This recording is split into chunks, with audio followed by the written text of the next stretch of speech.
What do partners do in consulting? It's a question that we actually had the opportunity to sit with one of the senior partners at Bain and ask him. And in fact, he shared everything with us, including his comp. It was a really amazing opportunity that I got while I was a consultant at Bain, and I'm going to share the insights from that conversation and other conversations that we've had with partners over the years with you today. One of the reasons that the role of the partner is confusing is that they have three main functions. It can look like they're only doing one at a time, but in fact, each of these roles are critical to the life and the success long-term of the firm. Number one, the primary focus of partners is to sell new work.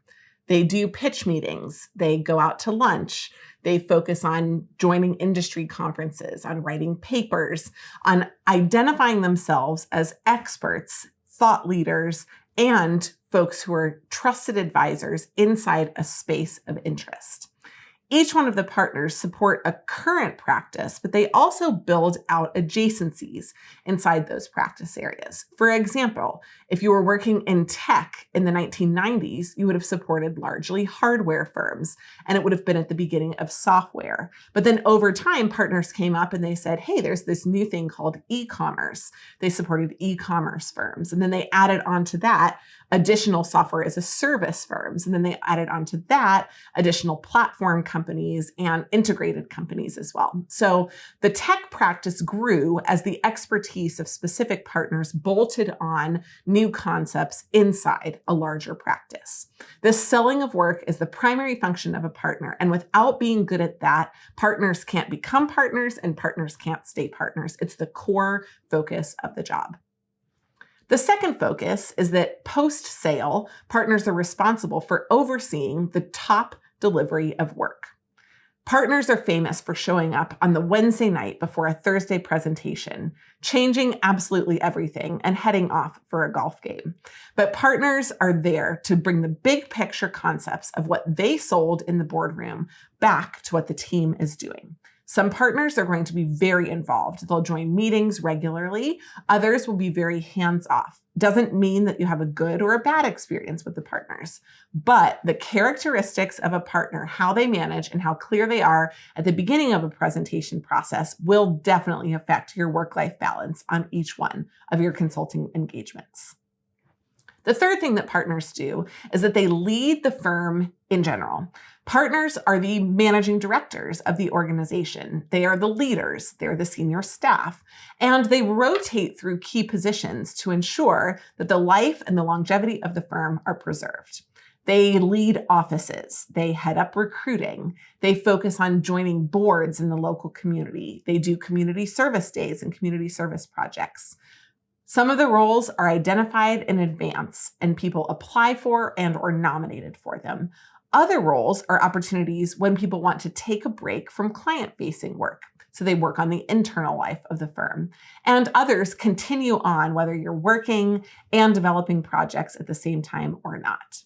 It's an awesome focus for the partners to have a hand in outside work for sales, a hand in the delivery, and also a hand in the management of the day-to-day operations of the firm. So how long does it take to make partner? Well, the fastest and the speediest pathways in MBB firms, at least, take about 7 years.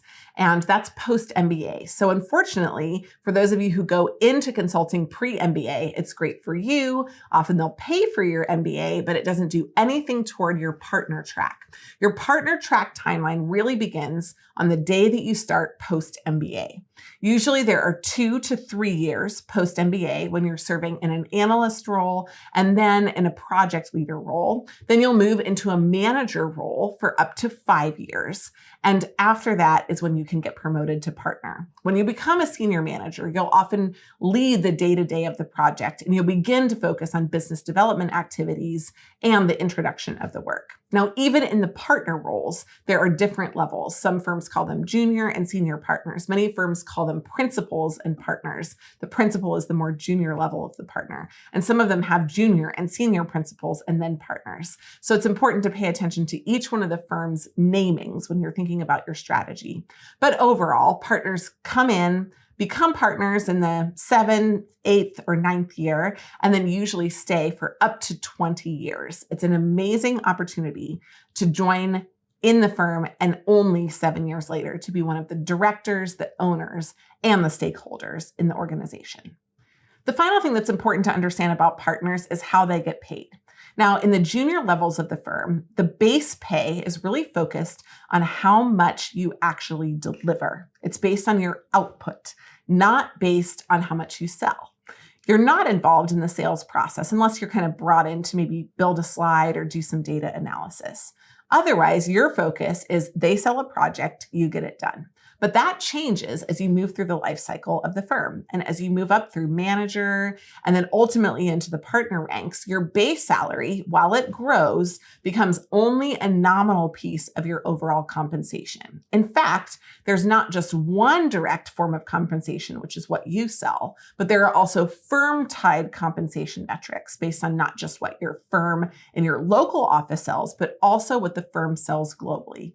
Each one of these incentives are designed to tie your performance and the firm's performance together so that you contribute outside of your world and outside of your focus areas. It's similar to the partnership structures at accounting firms and at law firms, but there are some differences because the mechanics of how consultants are paid is a little bit different than the hourly billing process of those other organizations. However, it is important to know that the range can be as low as $500,000, which, to be honest, not a terrible payday, all the way up to $5 million and more. If you're interested in becoming a partner in a consulting firm and you want to know what do partners do in consulting, we hope that you found this incredibly informative. If you've got questions about becoming a consultant, hiring a consultant, or more, we would love to help. Please reach out for more information.